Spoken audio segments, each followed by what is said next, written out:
Hello students, today we are going to be creating our first HTML page. Now, here are the steps to what we're going to be doing. First, we'll be creating a folder.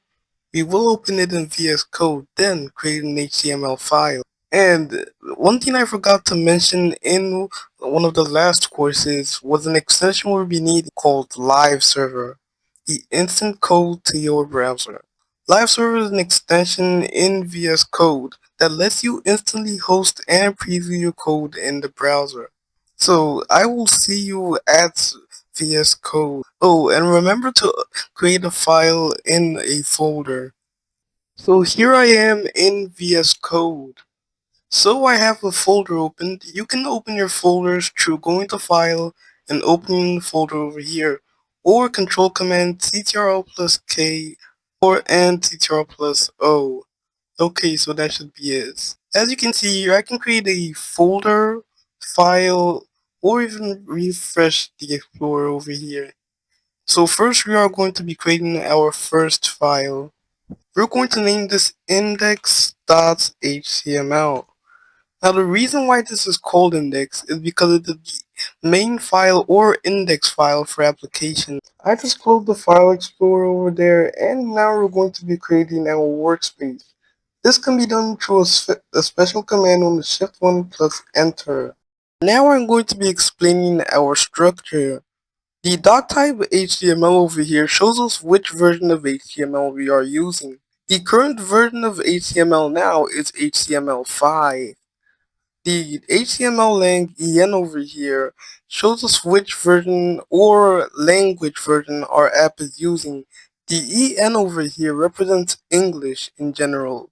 The head contains the information about our meta as well as title tags.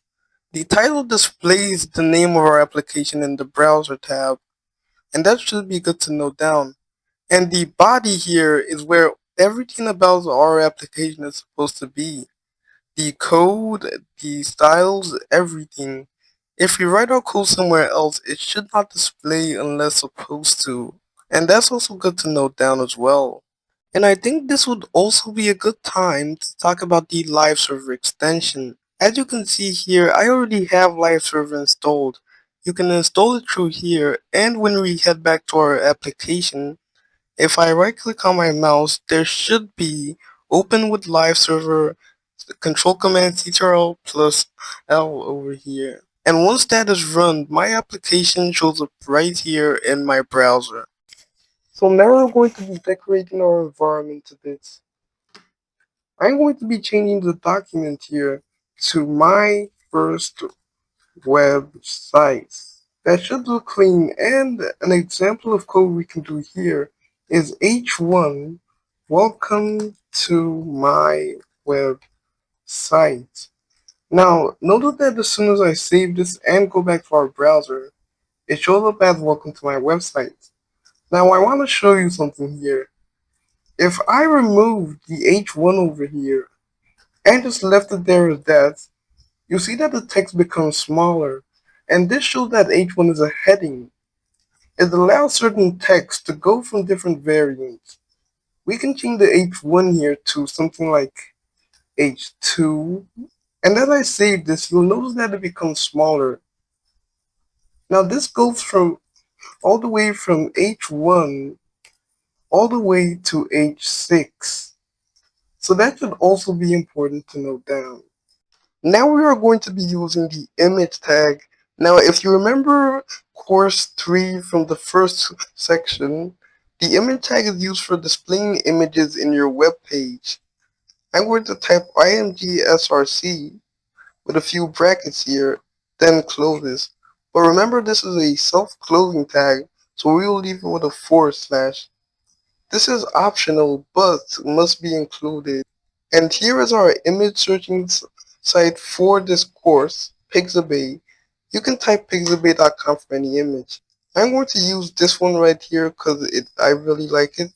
I'll go back here, then paste it into the two strings, save it, and when I come back, it is beautifully laid out.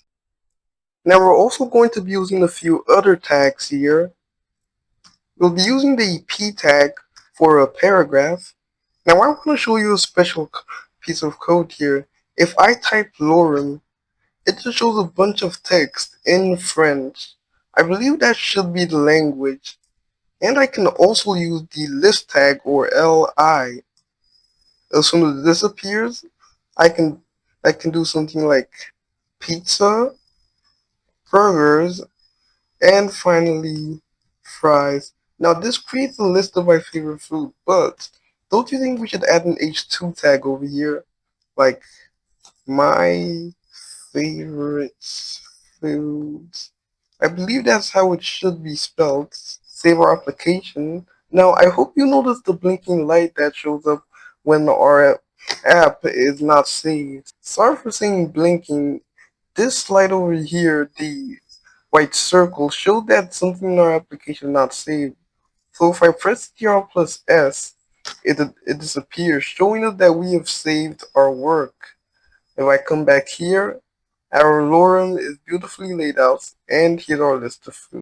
I hope you enjoyed this course with me, and I will see you in the next course. And by the way, you can practice a few of the things we did here before the next one.